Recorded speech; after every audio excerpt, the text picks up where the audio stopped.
The keys jangled in my hand, a faint metallic clink against the silence of my cramped Los Angeles apartment. As I stepped inside and let the door sigh shut behind me, the air was heavy with the ghost of bleach and pine, scents that clung to my skin like a second shadow, a reminder of the hours I'd spent scrubbing floors and polishing counters. It was past midnight, the city's pulse a distant hum beyond my cracked window, and all I craved was the fleeting mercy of a hot shower. To the world, especially my family, I was Hannah Ree, the eternal housekeeper, chained to a life of toil and invisible struggles. But what they didn't know, what I'd hidden beneath years of calloused hands and quiet nods, was a truth so vast it could shatter their smug certainties. I wasn't just surviving. I was building an empire. My family's voices echoed in my mind as I kicked off my worn sneakers, the linoleum cool against my aching feet. Lisa, my sister, with her syrupy condescension, is always ready to remind me of my place. Mom, her pity wrapped in soft words, as if my life were fragile to be handled with care. Dad, his gruff dismissal cutting deeper than I'd ever admit, labeling me a failure who never escaped the mop. For years, I'd let them paint me as the struggling daughter, the one who'd never rise above paycheck-to-paycheck drudgery. I played the part, kept my head down, and let their assumptions fester, not out of shame, but strategy. Every time I nodded through their pity, I was laying another brick in a foundation they couldn't see. The answering machine blinked in the dim light, a red eye pulsing with judgment. I ignored it, my fingers tracing the edge of a letter tucked beneath a stack of bills, a letter from Forbes, requesting an exclusive feature on the hidden mogul who'd turned cleaning into a billion-dollar enterprise. My enterprise, 5 years ago. At 25, I'd made my first $1 million. A quiet triumph born from sleepless nights and relentless grit. Now, at 30, I owned 4 companies, each a silent giant in the world of luxury home services.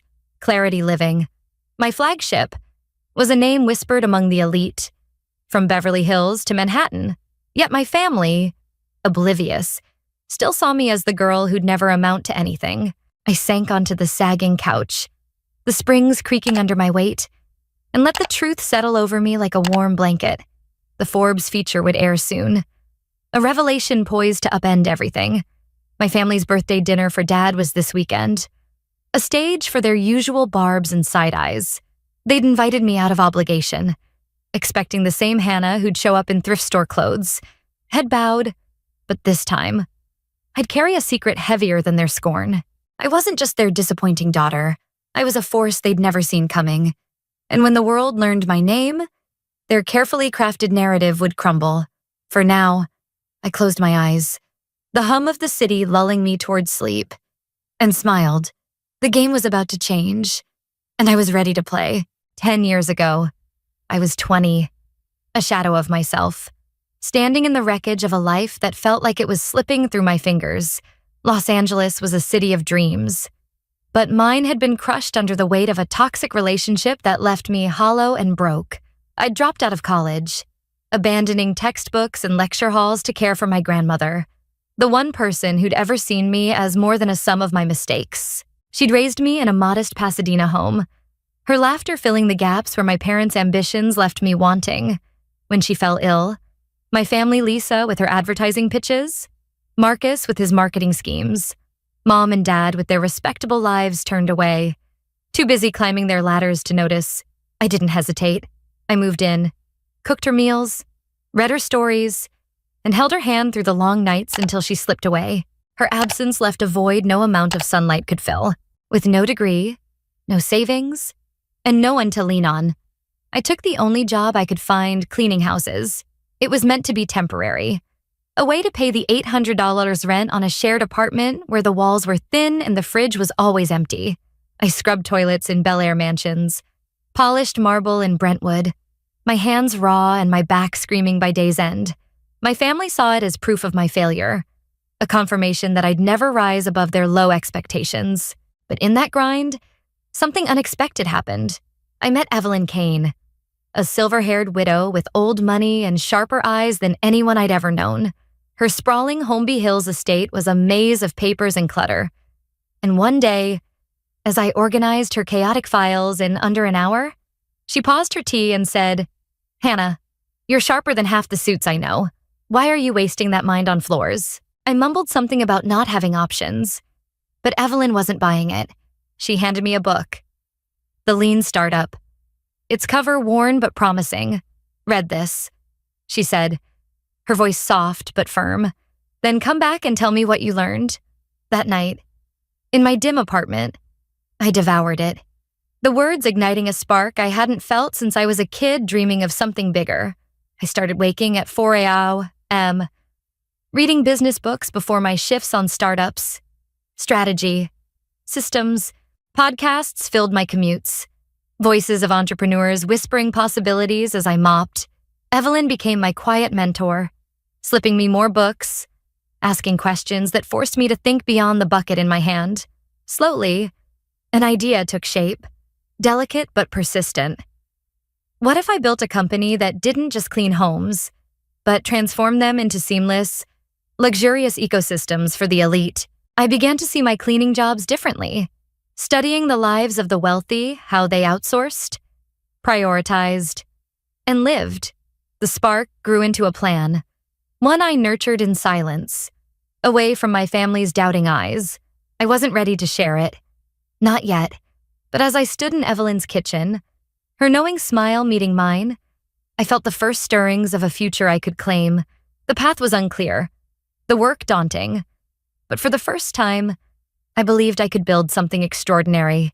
And that belief, fragile but fierce, was enough to start. The idea for Clarity Living burned in my chest, a quiet flame I shielded from the world, in a shared Los Angeles apartment, where the radiator hissed and the sink always dripped. I poured every spare dollar into my vision. My days began at dawn, cleaning houses across the city, and ended with spreadsheets glowing on a borrowed laptop, mapping a business that would redefine luxury. I lived on instant noodles and thrift store jeans, my bank account a fragile thread, but each sacrifice felt like a step towards something unshakable. By night, I studied contracts, coded a basic website, and sketched workflows for a service that would blend precision cleaning with concierge elegance. Clarity Living wasn't just a company, it was a promise to myself that I could outsmart the odds. 6 weeks after launch, a tech investor in Santa Monica signed on. His sleek home, my first proving ground, his referral brought 4 more clients. Their wealth, a quiet nod to my instincts. I hired a team vetted, trained, discreet, each member a cog in a machine I'd built from scratch. By year 2, we were 12 strong, servicing mansions from Malibu to Pasadena. Year 3 saw us cross state lines, opening an office in Manhattan's Pulse, where skyscrapers cast long shadows over our ambitions. By year 5, Clarity Living's revenue hit $10 million, a number that felt surreal as I balanced it against the $50 in my checking account from a decade ago. Every milestone was a brick in a fortress my family couldn't see. Their voices a distant hum I refused to amplify. At their suburban dinners, I sat quietly, letting their assumptions pile like unwashed dishes. Lisa's tales of ad campaigns sparkled with self-importance.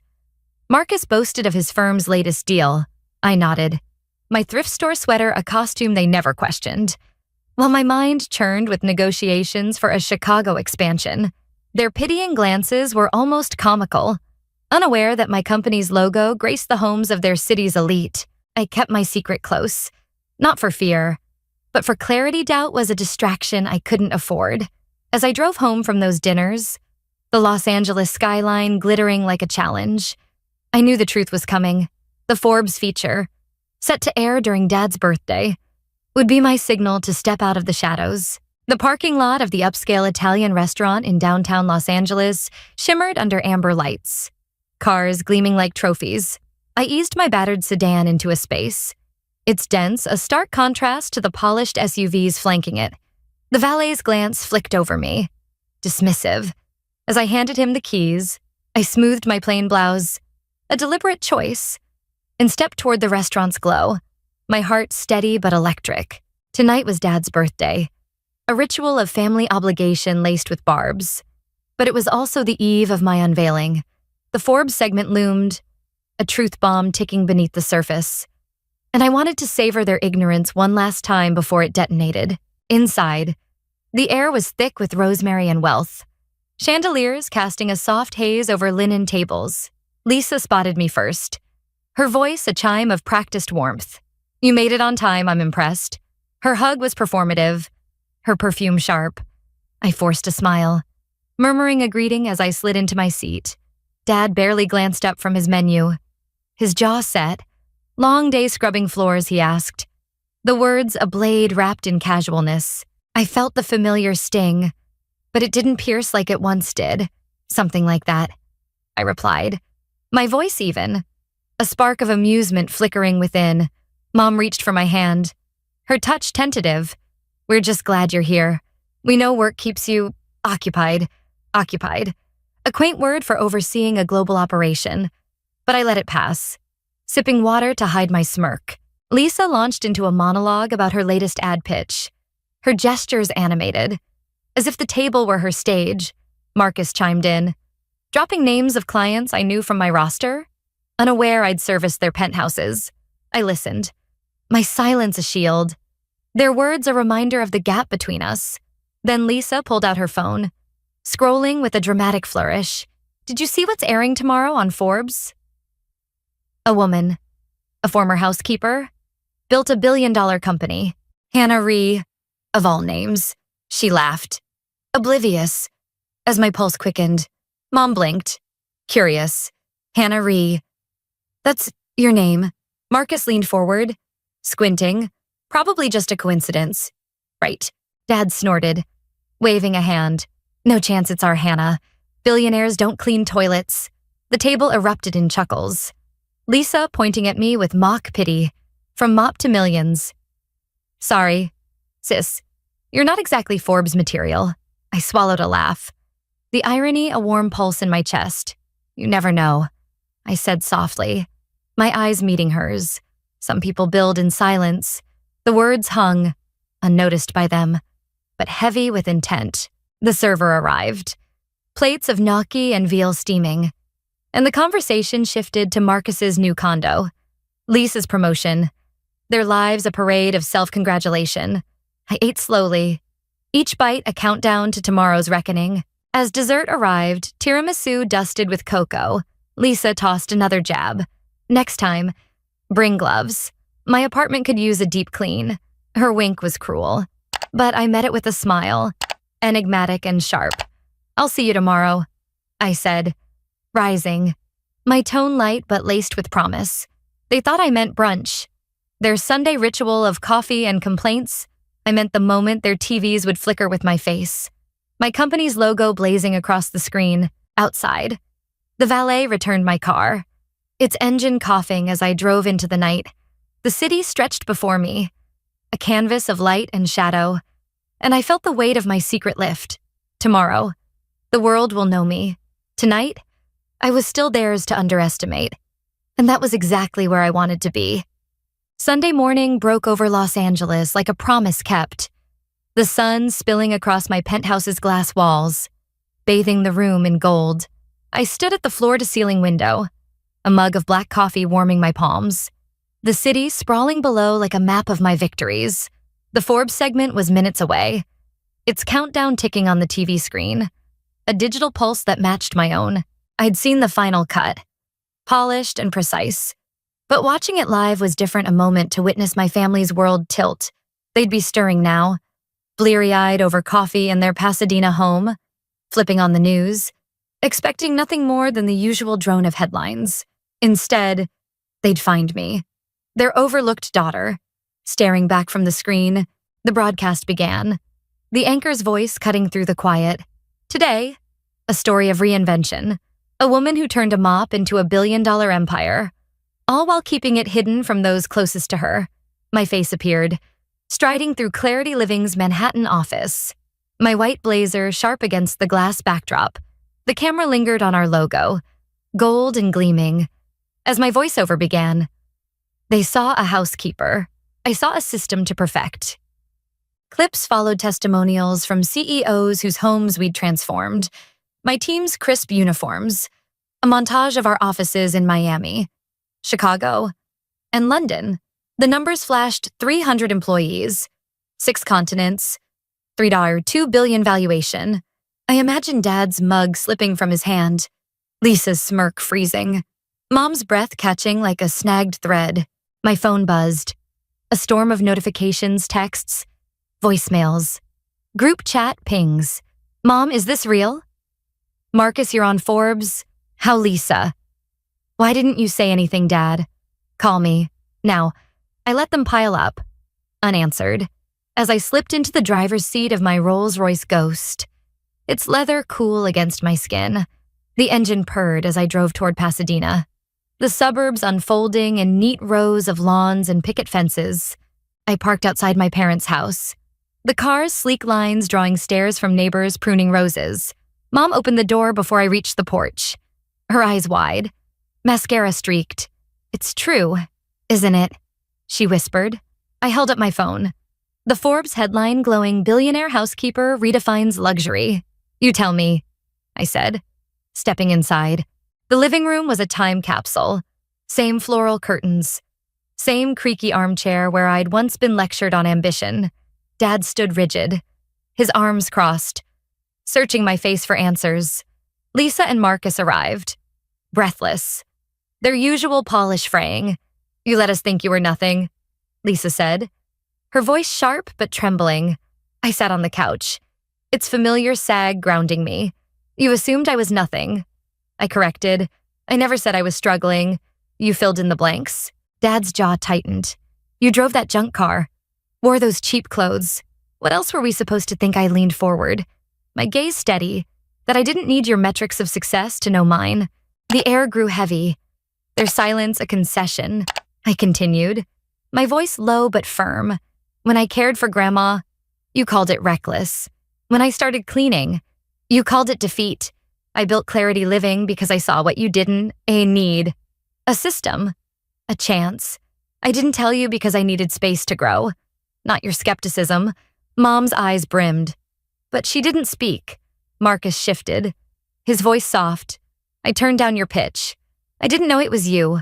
I nodded. I know. That's why it didn't hurt.